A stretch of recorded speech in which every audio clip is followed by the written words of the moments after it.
It's Friday, the 25th of October, 2024. Welcome to the Fast 5 Business News by Fear and Greed, where we give you the top 5 business stories you need to know in just 5 minutes. I'm Michael Thompson, and good morning, Sean Aylmer.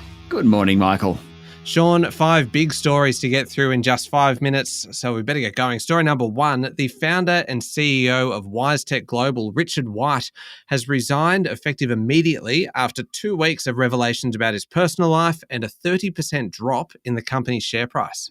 In a statement last night, Mr. White said it's been a challenging time for him, his family and friends, and he remains committed to the company. He's been 30 years as boss. This follows about 10 days of allegations. It started with a legal dispute with Sydney wellness entrepreneur Linda Rogan. She claims that he agreed to fund her business but expected sexual favours in return. Now, that suit was settled. There was also allegations that he approached female entrepreneurs on social media with offers of professional support that could later shift to crude or suggestive language. Nine Media aired allegations that he had a lengthy relationship with an employee. Now, her name was Christine Qantas. When Qantas was recruited by White after the start of their relationship in 2016, he did tell the board, but by the end of the relationship, he'd given her a luxury waterfront mansion worth $7 million. There was also claims that a former director of Wisetech Global, who left the company in 2019, had accused Mr. White of intimidation, bullying, and overseeing poor corporate governance. According to a story in the Fin Review, allegations are only. Ultimately, he was forced out, though.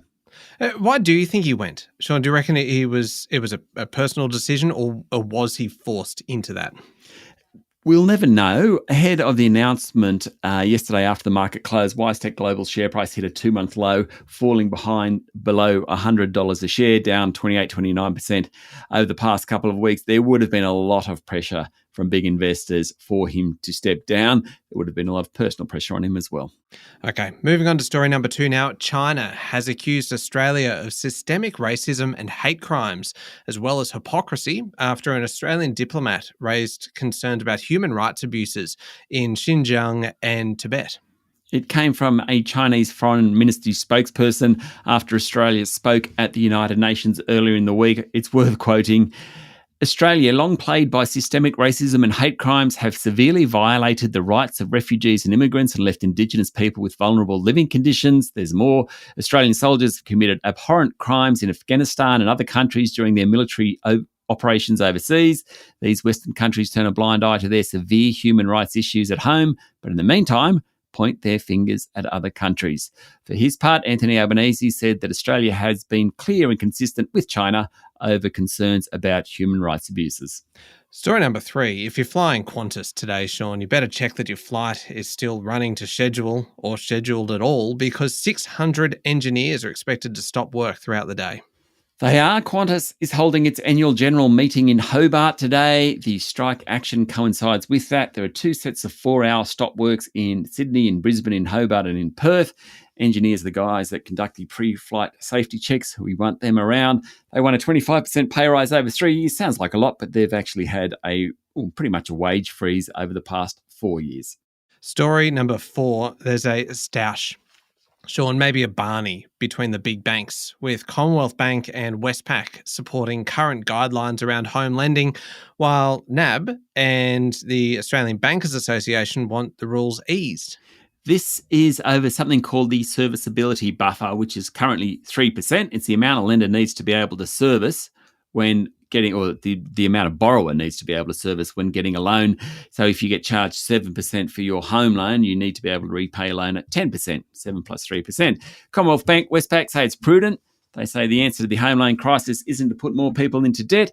Others, like the Australian Bankers Association and National Australia Bank, say that there's a need for more flexibility, especially for first home buyers. Now, the 3% was introduced when official cash rates were very, very low. They're now at 4.35%. So the argument is that the buffer doesn't need to be as high or as large. Point here is that it's not that often on these policy issues that the banks publicly disagree with each other. Last one, story number 5.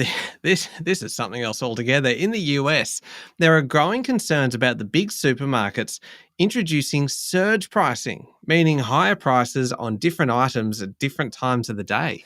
Yeah, next level from what's going on here. Politicians claim that Kroger, which has 2,800 stores, are using digital price tags that allow for dynamic pricing.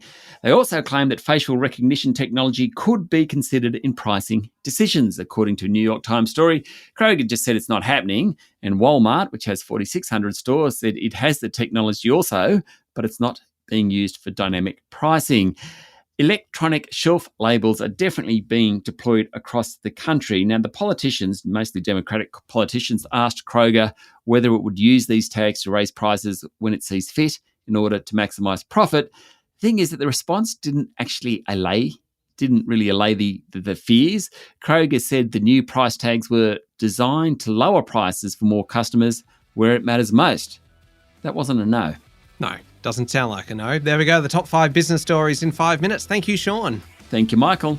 It's Friday, the 25th of October, 2024. Remember to hit follow on the podcast. And if 5 minutes isn't enough, you can find our longer daily show called Fear and Greed, wherever you listen to podcasts. I'm Michael Thompson, and that was the Fast 5 Business News by Fear and Greed.